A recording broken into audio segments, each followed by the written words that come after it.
ಅವಳಿಗೆ ಅರ್ಜೆಂಟಾಗಿ O positive blood ಬೇಕು. ಆದರೆ ಎಲ್ಲೂ ಅರೇಂಜ್ ಆಗ್ತಾ ಇರಲ್ಲ. ಅದಕ್ಕೆ ನಾನು ಓ ಪಾಸಿಟಿವಾ? ನಿಮ್ಮದು ಮತ್ತು ಭೂಮಿದು ಸೇಮ್ ಬ್ಲಡ್ ಸಿಕ್ತು ಅಂತ ಡಾಕ್ಟರ್ ಹೇಳು. ಬಂದೆ. ಇಷ್ಟಕ್ಕೆಲ್ಲ ಕಾರಣ ನೀನು. ನಿನ್ ಜೊತೆ ಮಾತಾಡೋದಿಲ್ಲ, ನಿನ್ನ ಮುಖ ನೋಡೋದಕ್ಕೆ ನನಗೆ ಅಸಹ್ಯ ಆಗುತ್ತೆ. ಇನ್ನು ಎಷ್ಟು ನಾಟಕ ಆಗ್ತೀಯ? ಚಿಕ್ಕ ವಯಸ್ಸಲ್ಲೇ ತಂದೆನ ಕಳ್ಕೊಂಡಿದ್ದಾಳೆ ಅನ್ನೋ ಒಂದೇ ಒಂದು ಕಾರಣಕ್ಕೆ ಇವಳ ಮೇಲೆ ಎಷ್ಟೇ ಕೋಪ ಇದ್ರೂ ಸ್ವಲ್ಪ ಕರುಣೆ ಅಂತ ಅದನ್ನು. ಆದ್ರೆ ನಿನ್ನಂತ ಸಣ್ಣ ಮನ್ಸವ್ರಿಗೆ ತಂದೆನ ಕಳ್ಕೊಂಡು ಹೋದ ಶಿಕ್ಷೆ. ನೀನಾಗಿ ಇಲ್ಲಿಂದ ಆಚೆ ಹೋದ್ರೆ ಚೆನ್ನಾಗಿರುತ್ತೆ. ಇಲ್ಲಾಂದ್ರೆ ಕೆಲಸವ್ರು ಕೇಳಿ ಕುತ್ತಿಗೆ ಹಿಡಿದು ಆಚೆ ತಪ್ಪಿಸ್ಬೇಕಾಗುತ್ತೆ. ತಪ್ಪು ಮಾಡೋರು ಇದೇ ಮನೇಲಿ ಇರ್ಬೇಕು, ತಪ್ಪೇ ಮಾಡದೇ ಇರೋ ನನ್ನ ಕಂದ ಮನೆ ಬಿಟ್ಟು ಹೋಗ್ಬೇಕಾ? ಮಾವ, ಡಾಕ್ಟರ್ ಕರೀತಾ ಇದ್ದಾರೆ. ಸಿಸ್ಟರ್, ಹೋಗಿ ಇವಾಗ ಭೂಮಿಯವ್ರನ್ನ ನೋಡ್ಬೋದಾ? ಸರ್ ನೋಡ್ಬೋದು. ಯಾರಾದ್ರೂ ಒಬ್ರು ಹೋಗಿ. ಭೂಮಿ ಹೇಳೋದಕ್ಕೆ ಹೆಸರು ತುಂಬ ಚಿಕ್ಕದು, ಹೆಸರು ಮಾತ್ರ ಚಿಕ್ಕದು, ವ್ಯಕ್ತಿತ್ವ ತುಂಬ ದೊಡ್ಡದು. ಭೂಮಿ ಅನ್ನೋ 2 ಅಕ್ಷರ ತುಂಬ ಪವಿತ್ರವಾದದ್ದು. ಆ ಪವಿತ್ರವಾಗಿರೋರ್ನ ಯಾವುದೇ ಭೇದ ಭಾವ ಇಲ್ಲದೆ ಎಲ್ರೂ ತನ್ನ ಮಡ್ಲಲ್ಲಿಟ್ಕೊಂಡು ಸಲಹ್ತಿರೋಳು ಈ ಭೂಮಿ ತಾಯಿ. ನನಗಾಗಿ, ನನಗೋಸ್ಕರ ನಿನ್ನ ಎದೆಗೆ ಬುಲೆಟ್ ಹೊಡ್ಸ್ಕೊಂಡು ನೋವು ಅನುಭವಿಸಿರೋ ಈ ಭೂಮಿ ತಾಯಿ, ಈ ಭೂಮಿ ಎರಡು ಒಂದೇ ಅನ್ನಿಸ್ತಿದ. ನಾನು ಭೂಮಿ ತಾಯಿ ಒಳ್ಳೆಯವ್ರನ್ನು ಕೆಟ್ಟವ್ರನ್ನು ಯಾವುದೇ ಥರ ಭೇದ ಭಾವ ನೋಡದೆ ಎಲ್ರೂ ಒಂದೇ ಥರ ನೋಡ್ತಾಳೆ. ಕೊನೆಗಾಲದಲ್ಲಿ ಸಾಧು ಸಂತ್ರನ, ಕಳ್ಳರ ಕಾಕ್ರನ್ನ ತನ್ನ ಎದೆಗೆ ಹಾಕೊಂಡು ಮಲಗಿಸ್ಕೋತಾಳ. ಅಂತ ತ್ಯಾಗಮಯಿ ಈ ಭೂಮಿ ತಾಯಿ. ಆದ್ರೆ ಇವತ್ತು ನನಗೆ ಈ ಭೂಮಿ ತಾಯಿ, ಈ ಭೂಮಿ ಎರಡು ಒಂದೇ ಅನ್ನಿಸ್ಬಿಡ್ತು. ತ್ಯಾಗಕ್ಕೂ ಒಂದು ಲಿಮಿಟ್ ಇದೆ. ಆದ್ರೆ ಇವತ್ತು ಅದು ಲಿಮಿಟ್ ಮೀರಿ ಎಲ್ಲೋ ತುಂಬಾ ದೂರ ಹೊರಟೋಯ್ತು. ನನ್ನ ಜೀವನದಲ್ಲಿ ನಿನ್ನ ಮದುವೆ ಆಗಿ ನನ್ನ ಸಮಸ್ಯೆಗಳಿಂದ ಬಚಾವಾದೆ ಅನ್ಕೊಂಡೆ. ಆ ಕಮಿಟ್ಮೆಂಟ್ಗೆ ಕಮಿಟ್ ಆಗಿ ಇದು ಇಷ್ಟೆಲ್ಲ ಸ್ಯಾಕ್ರಿಫೈಸ್ ಮಾಡ್ಬೇಕಾಗುತ್ತೆ ಅಂತ ಅನ್ಕೊಂಡಿರ್ಲಿಲ್ಲ. ನಾನೆಲ್ಲ ಕಥೆನೂ ನಿನ್ನ ಹತ್ರ ಹೇಳ್ಕೊಂಡೆ, ನನ್ನ ಕತೆ ನಿನ್ನ ಜೊತೆ ಅನ್ಕೊಂಡೆ. 1 ವರ್ಷದ ಮಟ್ಟಿಗೆ ಅಂತ ಕಾಂಟ್ರಾಕ್ಟ್ ಮದುವೆ ಆದ್ವಿ. ನಾನಾಗಿದ್ದೆ, ಆದ್ರೆ ನೀನಾಗಿಲ್ದೆ ಎಲ್ರಲ್ಲೂ ಒಬ್ಬಳಾಗಿದ್ದ. ಎಲ್ರ ತಲ್ಕೊಂಡಿದ್ದೆ. ತಾಳಿ ಅನ್ನೋ 2 ಪದ, ಹೆಂಡತಿ ಅನ್ನೋ 2 ಪದ. ಇವತ್ತು ನೀನು ಈ ಪರಿಸ್ಥಿತಿಗೆ ಬರೋ ಹಾಗೆ ಮಾಡ್ತು. ನಿನ್ನ ಜೊತೆ ನನ್ನ ಕತೆ ಶುರು ಮಾಡಿದ್ದೀನಿ. ನಮ್ಮಿಬ್ಬರ ಕತೆ ಇರೋವರೆಗೂ ನಿರಂತರವಾಗಿ ಸಾಗಬೇಕು. ಅಲ್ಲಿವರೆಗೂ ನಾನು ನಿನ್ನ ಜೊತೆ ಇರಬೇಕು. ನಿನಗೇನು ಆಗಲ್ಲ, ನಿನಗೇನಾಗೋದಕ್ಕೂ ನಾನು ಬಿಡಲ್ಲ. ಯಾಕಂದ್ರೆ ನಿನ್ನ ಜೊತೆ ನಾನಿದ್ದೀನಿ. ಇದೇನಿದು? ಅಲ್ಲಿ ಯಾರು ಇಲ್ವಾ? ಫೋನ್ ಮಾಡಿದ್ರು ರಿಸೀವ್ ಮಾಡ್ತಿಲ್ಲ. ಒಂದು ವಾಯ್ಸ್ ನೋಟ್ ಕಳಿಸ್ತೆ. ಸಾಕ್ಷಿಯವರೇ, ನಿಮ್ಗೆ ಹುಷಾರಿಲ್ಲ ಅಂತ ಮತ್ತೆ ಯಾರೋ ನಿಮ್ ಫ್ರೆಂಡು ನನಗೆ ಕಾಲ್ ಮಾಡಿದ್ರು. ಸಾಕ್ಷಿಯವರೇ, ನಿಮ್ಗೆ ಹುಷಾರಿಲ್ಲ ಅಂತ ಮತ್ತೆ ಯಾರೋ ನಿಮ್ ಫ್ರೆಂಡು ನನಗೆ ಕಾಲ್ ಮಾಡಿದ್ರು. ನಾನು ನಿಮ್ ಮನೆ ಹತ್ರನೇ ಇದೀನಿ, ಮನೆಗೆ ಬಂದಿದ್ದೀನಿ. ನಾನು ಮನೆಯಲ್ಲಿ ಯಾರು ಕಾಣ್ತಿಲ್ವಲ್ಲ. ಅಲ್ಲ, ನಿಮ್ ಮನೆ ಹತ್ರ ಇರೋ 1-2-3 ಹಾಸ್ಪಿಟಲ್ ಹೋಗಿ ಚೆಕ್ ಮಾಡಿದೆ, ಅಲ್ಲೂ ಕೂಡ ನೀವು ಕಾಣ್ಲಿಲ್ಲ. ನೋಡಿ, ನಿಮ್ ಮನೆ ಲಾಕ್ ಆಗಿದೆ, ನೀವು ಸೇಫ್ ಆಗಿದ್ದೀರಿ ತಾನೆ? ಗೀತಾ, ಏನಾದ್ರೂ ಒಂದು ರಿಪ್ಲೈ ಕಳಿಸು, ಇಲ್ಲಾಂದ್ರೆ ಹೀಗೆ ಪ್ರಾಣ ತಿಂತಾ ಇರ್ತಾನೆ. ಸದ್ಯ ಸಾಕ್ಷಿ ಸೇಫ್ ಆಗಿದ್ದಾರೆ. ಇನ್ನೇನು ಚಿಂತೆ ಮಾಡೋ ಅಗತ್ಯ ಇಲ್ಲ. ಓ ಮೈ ಗಾಡ್, ಅಜಿತ ನನಗೆ ಕ್ಯಾಮ್ರಾನ ಕೊಟ್ಟು ಭೂಮಿ ಸಮೇತ ಕಳಿಸಿದ್ದ. ನಾನು ನೋಡಿದ್ರೆ ಇಲ್ಲಿದ್ದೀನಿ. ಅಯ್ಯೋ, ಅಲ್ಲಿ ಏನ್ ನಡೀತಿದೆ ಗೊತ್ತಾಗ್ತಿಲ್ವಲ್ಲ. ಈಗ ಒಂದು ಕೆಲಸ ಮಾಡ್ತೀನಿ, ಭೂಮಿಗೆ ಫೋನ್ ಮಾಡ್ತೀನಿ. ಹಲೋ ಅಜಿತ, ಭೂಮಿ ಫೋನ್ನ ನೀನ್ ರಿಸೀವ್ ಮಾಡ್ತಿದ್ಯಾ? ಯಾಕೆ, ಏನಾಯ್ತು? ಯಾಕಂದ್ರೆ ಭೂಮಿ ಸಾವು ಬದುಕಿನ ಮಧ್ಯೆ ಹೋರಾಡ್ತಿದ್ದಾಳ. ನಿಮ್ಮನ್ನ ನಂಬಿ ಭೂಮಿನ ನಿಮ್ ಜೊತೆ ಕಳಿಸ್ಕೊಟ್ನಲ್ಲ, ಒಳ್ಳೆ ಗಿಫ್ಟ್ ಕೊಟ್ರಿ ನೀವು. ಏನಾಯ್ತು ಅಜಿತ? ಏನಾಯ್ತು? ಓ ಮೈ ಗಾಡ್, ಭೂಮಿ ಸಾವು ಬದುಕಿನ ಮಧ್ಯೆ ಹೋರಾಡ್ತಿದ್ದಾಳ. ಏನಾಯ್ತು ಅಂಜನೇಯ? ಆಯ್ತು, ನಾನು ಇಲ್ದಿರೋ ಸಮಯದಲ್ಲಿ ಪಾಪ ಭೂಮಿಗೆ ಏನು ತೊಂದರೆ ಆಗ್ಬಿಟ್ಟಿದೆ. ಅಯ್ಯೋ, ನಾನು ಮೊದಲು ಎಲ್ಲಿಗೆ ಹೋಗ್ಬೇಕು? ಅವಳನ್ನ ನಾನು ಒಬ್ಬಳೇ ಬಿಟ್ಟು ಬಂದಿದ್ದೇನೆ. ಕುಡಿಯೋಕ್ ಮುಂಚೆನೆ ಕಿಕ್ಕೇರಿದ್ಯಾ ಹೇಗ್ ನಿಂಗೆ? ಶ್ರವಣ್ ಜೊತೆ ಆಸ್ಪತ್ರೆಗೆ ಹೋಗುವಂತ ಸಿಗ್ನಲ್ ಮಾಡಿಲ್ಲ ನಾನು ನಿಂಗೆ? ಬಂದಿಲ್ಲಿ ಗುಂಡು ಹಾಕ್ತಾ ಕೂತಿದ್ದಾಳೆ. ಆ ಶ್ರವಣ್ ಈಗ ನನ್ ಮೇಲೆ ಒಳ್ಳೆ ಹುಚ್ಚು ನಾಯಿ ತರ ರೇಗಿದ್ದನ್ನ ನೀವ್ ನೋಡ್ಲಿಲ್ವಾ? ಅಷ್ಟೆಲ್ಲ ಆದ್ಮೇಲೂ ಮಾನ ಮರ್ಯಾದೆ ಬಿಟ್ಟು ನಾನು ಆ ಶ್ರವಣ್ ಜೊತೆ ಆ ಟೀ ಮಾರೋಳ ನೋಡೋದಕ್ಕೆ ಹಾಸ್ಪಿಟಲ್ ಹೋಗ್ಬೇಕಿತ್ತ?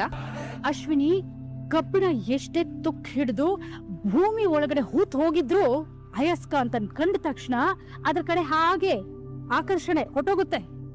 ಶ್ರವಣ ಅಷ್ಟೆ, ಅವನ್ ಮನ್ಸಲ್ಲಿ ಮಗಳು ಅನ್ನೋ ಮಮಕಾರ ಇರೋದ್ರಿಂದಾನೇ ಆ ಭೂಮಿ ಕಡೆಗೆ ಅವಾಗ ಅವನ್ ಮನ್ಸು ಎಳಿತಾ ಹೋಗುತ್ತೆ. ಹೀಗಿರೋವಾಗ ನೀನ್ ಹೀಗೆ ಡಿಸ್ಟೆನ್ಸ್ ಮೇಂಟೈನ್ ಮಾಡ್ತಾ ಇರೋ ಅಷ್ಟೇ.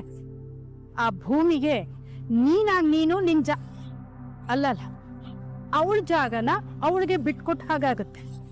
ಯೋಚನೆ ಮಾಡು. ಕರೆಕ್ಟ್ ನೀವ್ ಹೇಳಿದ್ದು. ಶ್ರವಣ್ಗೆಲ್ಲಾದ್ರೂ ನನ್ ಮನಸ್ವಿನಿ ಅಲ್ಲ ಅಂತ ಡೌಟ್ ಬಂದ್ಬಿಟ್ರೆ ನಮ್ ಫೌಂಡೇಶನ್ ಎಗರೋಗುತ್ತೆ. ನಾನು ಈಗ್ಲೇ ಹಾಸ್ಪಿಟಲ್ ಹೊರಡ್ತೀನಿ.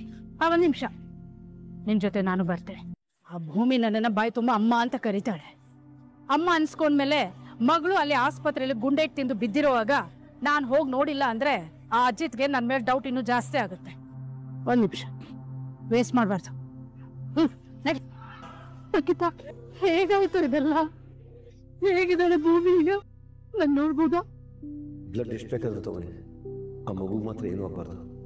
ಎಷ್ಟು ಬೇಕಾದ್ರೂ ತಗೊಳಕ್ಕೆ ಅದನ್ನ ಬಕೆಟ್ ಗಟ್ಟಲೆ ತಗೊಳಕ್ಕಾಗತ್ತೆ ಸರ್? Nothing to worry. ಎಷ್ಟು ಬೇಕೋ ಅಷ್ಟು ಮಾತ್ರ ನಾವು ತಗೊಳ್ತೀವಿ.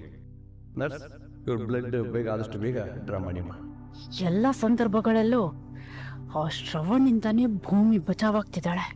ಅಲ್ಲ, ಅಪ್ಪ ಮಗಳು ಅಂತ ಗೊತ್ತಿಲ್ಲದೆ ಇದ್ರು ಸಂಬಂಧ ಇಷ್ಟು ಗಟ್ಟಿಯಾಗಿರುತ್ತಾ? ಥ್ಯಾಂಕ್ಸ್ ಮಾ. That's okay. ಭೂಮಿಗೆ ಹೆಚ್ಚಾದರೆ ಫೋನ್ ಮಾಡಿ ತಿಳಿಸು. ನನಗೆ ರಾಣನ ಹತ್ರ ಸ್ವಲ್ಪ ಕೆಲಸ ಇದೆ, ನಾನು ಹೋಗ್ಬಿಡ್ತೀನಿ. ನೀವೀಗ ಅಲ್ಲಿಗೆ ಹೋಗೋದು ಬೇಡ. ಇಲ್ಲ, ನಾನೀಗಲೇ ಹೋಗ್ಬೇಕು. ಅಮ್ಮ, ನೀವಾದ್ರೂ ಹೇಳಿ. ಬೇಡ ಮಾವ, ನೀವು ಅಲ್ಲಿಗೆ ಹೋಗೋದು ಬೇಡ. ನಾನು ಇದನ್ನ ಕಾನೂನು ಪರವಾಗಿ ಹ್ಯಾಂಡಲ್ ಮಾಡ್ತೀನಿ. ಶ್ರವಣ, ಆವೇಶದಲ್ಲಿ ಇನ್ನೊಂದಾಗೋದು ಬೇಡ ಕಣೋ. ನೋಡು, ಈಗ ನಿನ್ ಮನೆಗೆ ಹೋಗಿರು. ಇವತ್ತು ನಾವಿಬ್ರು ಇಲ್ಲೇ ಇರ್ಬೇಕಾ? ಅದಕ್ಕೆ ಅಲ್ವಾ ಬಂದಿರೋಳು. ತುಂಬ ಜನ ಇಲ್ಲಿರೋದು ಬೇಡ. ಅವ್ರು ಹೇಳೋದಕ್ಕಿಂತ ಮುಂಚೆ ನಾವೇ ಇಲ್ಲಿಂದ ಹೋದ್ರೆ ಬೆಟರ್. ನಾನು ಇಲ್ಲಿದ್ದು ನೋಡ್ಕೊಂತೀನಿ. ಇನ್ನು ಬಿಟ್ಟವರೆಲ್ಲ ಮನೆಗೆ ಹೋಗಿ. ಅದೇ ನೀವು ಮನೆಗೆ ಹೋಗಿ. ಈಗನೆಲ್ಲ ಅಲ್ವಾ ತಾವು ಭೂಮಿಗೆ ಫೈರ್ ಮಾಡಿರೋದು? ನನಗೂ ಕ್ಲಾರಿಟಿ ಇಲ್ಲ. ಇನ್ವೆಸ್ಟಿಗೇಷನ್ ಮಾಡಿದ್ರೆ ಒಂದು ಐಡಿಯಾ ಸಿಗ್ಬೋದು. ಈ ಡೌಟ್ ಮೇಲೆ ನಿನ್ನ ಅರೆಸ್ಟ್ ಮಾಡ್ತಾ ಇದ್ದೀನಿ.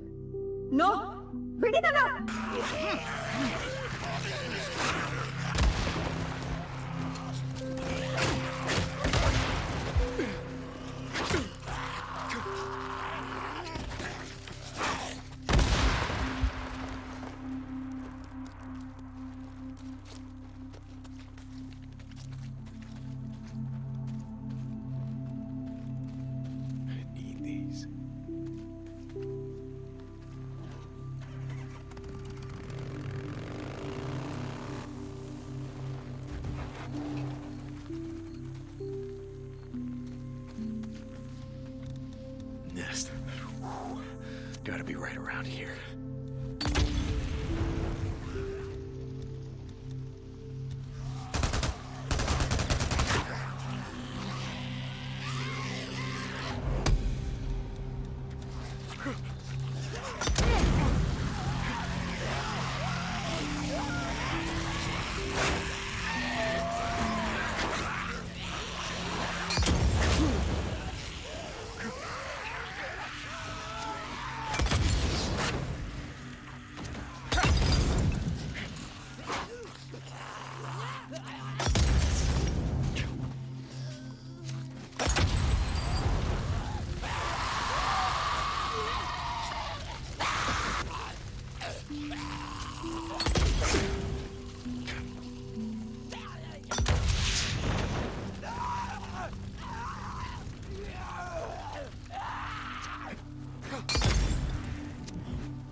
scratch.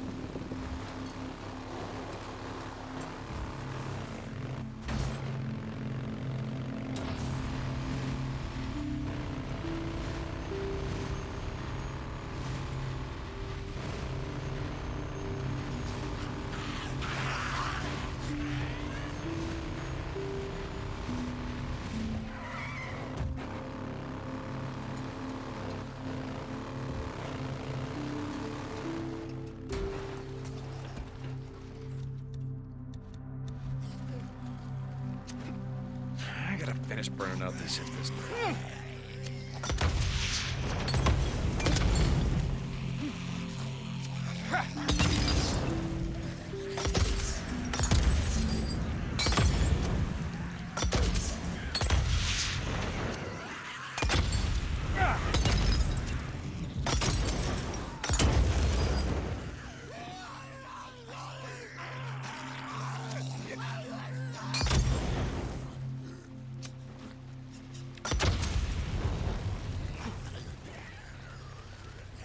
Where is it? God damn it, it's gotta be close.